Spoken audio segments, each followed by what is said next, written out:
Hello, नमस्कार दोस्तों। आज हम फिर से यूपीएससी आईएएस प्री के भारतीय राज्य व्यवस्था से 1996 में पूछे गए क्वेश्चनों को देखेंगे जो पहले पूछे जा चुके हैं। आइए उन क्वेश्चनों को हल करने की कोशिश करते हैं और उनसे आइडिया लेते हैं कि किस तरह के क्वेश्चन यूपीएससी बनाता है और आगे किस तरीके की क्वेश्चन बनाने की संभावना बनी रहेगी। आइए यूपीएससी आईएएस प्री के भारतीय राज्य व्यवस्था से 1996 में पूछे गए क्वेश्चनों को हल करते हैं। क्वेश्चन क्या कह रहा है, निम्नलिखित में से कौन सा वक्तव्य सही है। क्वेश्चन क्या कह रहा है, निम्नलिखित में से कौन सा वक्तव्य सही है। भारत का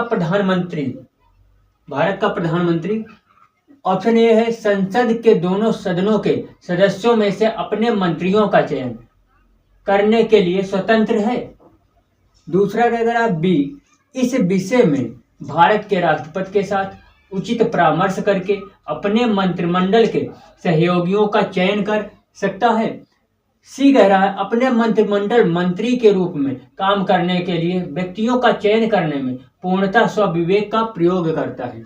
ऑप्शन डी कह रहा है, अपने मंत्रिमंडल के सहयोगियों का चयन करने में सीमित शक्तियां रखता है क्योंकि स्वविवेक प्रयोग की शक्तियां भारत के राष्ट्रपति में निहित हैं।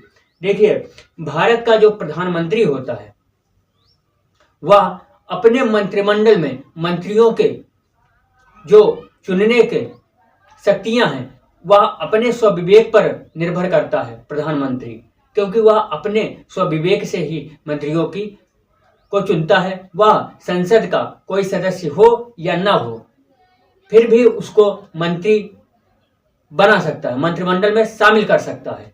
और ये कहा गया है कि यदि किसी को संसद के दोनों सदनों में से किसी में भी उसकी सदस्यता न हो तो उसे 6 महीने के अंदर मंत्रिमंडल के संसद के दोनों सदनों में से किसी न किसी रूप में उसकी सदस्यता लेने की आवश्यकता होती है। इसलिए वह स्वविवेक का प्रयोग करता है। ऑप्शन सी सही हो जाएगा। क्या है, भारत का प्रधानमंत्री अपने मंत्रिमंडल मंत्री के रूप में काम करने के लिए व्यक्तियों का चयन करने में पूर्णतः स्वविवेक का प्रयोग करता है। वह किसी भी व्यक्ति को मंत्री बना सकता है, वह संसद का सदस्य हो या ना हो, वह लोकसभा का हो या राज्यसभा का हो, किसी भी सदन का हो या ना हो, उसको मंत्री बना सकता है। उसकी शर्त यह रहेगी कि वह 6 महीने के अंदर किसी भी संसद में दोनों सदनों में से, लोकसभा या राज्यसभा में से, दोनों में से किसी एक की सदस्यता लेने की आवश्यकता होती है। यदि ऐसा नहीं कर पाता तब उसके मंत्री बनने की संभावना 6 महीने के बाद खत्म हो जाती है, लेकिन 6 महीने तक वह मंत्री पद पर बना रह सकता है। ये ऑप्शन सही है। भारत का प्रधानमंत्री अपने मंत्रिमंडल मंत्री के रूप में काम करने के लिए व्यक्तियों का चयन करने में पूर्णतः स्वविवेक का प्रयोग करता है, ना वह किसी के बंधन में रहता है। मंत्री जब मंत्रिमंडल बनता है तो वह किसी के बंधन में नहीं रहकर मंत्रियों की गणना करता है, ठीक, इसलिए चुनता है। इसलिए ऑप्शन सी सही हो जाएगा। दूसरा क्या कह रहा है, पंचायती राज व्यवस्था में शासन प्रणाली की संरचना क्या है। देखिए, पंचायती राज व्यवस्था 73वें संविधान संशोधन 1993 में यह लाई गई और अशोक मेहता समिति जो त्रिस्तरीय की बात करती थी। तो आइए देखते हैं 73वें पंचायती राज व्यवस्था शासन प्रणाली की संरचना क्या है। ऑप्शन ए कह रहा है, ग्राम स्तर पर स्थानीय स्वशासन की एक स्तरीय संरचना।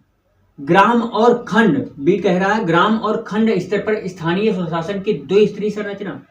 सी कह रहा है, ग्राम, खंड और जिला स्तर पर स्थानीय स्वशासन की त्रिस्तरीय संरचना। डी कह रहा है, ग्राम, खंड, जिला और राज्य स्तर पर स्थानीय स्वशासन की चतुस्तरीय संरचना। देखिए, जब 73वां संविधान 1993 में हुआ, पंचायती राज व्यवस्था जब ये बनाई गई तो इसमें त्रिस्तरीय संरचना को रख करके बनाई गई, त्रिस्तरीय संरचना को। इसमें कौन कौन से थे, ग्राम था, ग्राम के बाद खंड था, खंड के बाद जिला था।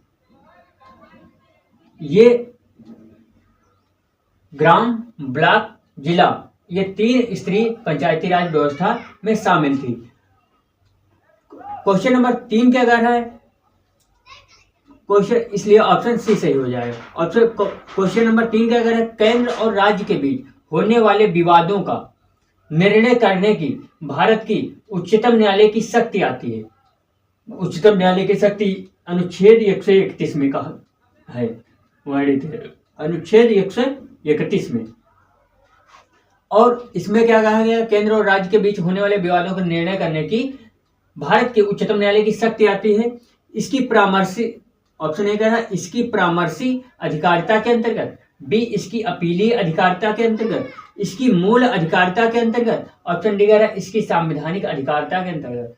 तो इसमें हम देखते हैं, जब भारत केंद्र और राज्य के बीच होने वाले विवादों में निर्णय की भारत के उच्चतम जो न्यायालय की शक्ति आती है वह इसकी मूल अधिकारिता के अंतर्गत आती है। इसकी मूल अधिकारिता के अंतर्गत आती है, इसलिए ऑप्शन सी सही हो जाएगा अनुच्छेद 131 के अनुसार।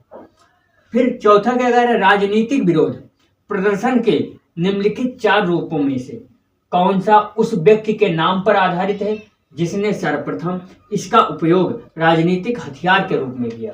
देखिए, कहा गया है कि राजनीतिक विरोध जब प्रदर्शन हुआ तो उसमें ऐसा कौन सा शख्स था जिसके नाम पर ठीक इसका राजनीतिक हथियार के रूप में उपयोग किया गया। तो आइए देखते हैं। देखिए, जो बायकॉट शब्द है वह अंग्रेजी का है और जिसका अर्थ है बहिष्कार करना। तो captain Charles Cunningham boycott British के एक एजेंट थे, यानी दलाल थे। उन्होंने इस शब्द, उनके नाम पर यह बायकॉट शब्द लाया गया और जब यह आयरलैंड में 1880 में इन्हीं के समाज द्वारा इनका बहिष्कार किया गया, बायकॉट किया गया, तो उन्हीं के नाम पर यह हथियार के रूप में इसका प्रयोग किया गया। क्या नाम था? बायकॉट। उस व्यक्ति के नाम पर आधारित है जिसने सर्वप्रथम इसका उपयोग राजनीतिक हथियार के रूप में किया। क्या? बायकॉट एक थे जो 1800 बायकॉट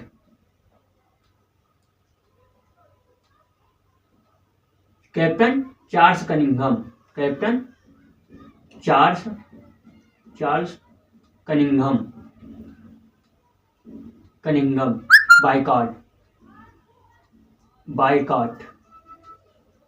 बायकॉट ये थे। तो इन्होंने ही 1880 में इनके द्वारा 1880 में आयरलैंड द्वारा, इन्हीं के समाज द्वारा इनका बहिष्कार किया गया। तो इसलिए यह इसका आंसर बायकॉट हो जाएगा। तो बायकॉट अंग्रेजी का शब्द है जिसका अर्थ होता है बहिष्कार करना। ठीक, तो इस तरीके से क्वेश्चन बनाए गए यूपीएससी में और यह 1996 में पूछे गए क्वेश्चन है। भारत के प्रधानमंत्री पंचायती राज व्यवस्था से और केंद्र और राज्य के बीच विवादों उच्चतम न्यायालय से और राजनीतिक विरोध प्रदर्शन के निम्नलिखित 4 रूपों में से उस व्यक्ति के नाम पर आधारित इसके बारे में क्वेश्चन बनाए गए थे। आपने देखा कि किस टाइप के क्वेश्चनों को बनाया गया और किस तरीके के ऑप्शनों को रखा गया। आप पढ़ते चलिए और समझते चलिए कि किस टाइप के क्वेश्चन बनाता है यूपीएससी और किस तरीके की बनाने की आगे संभावना है इसकी।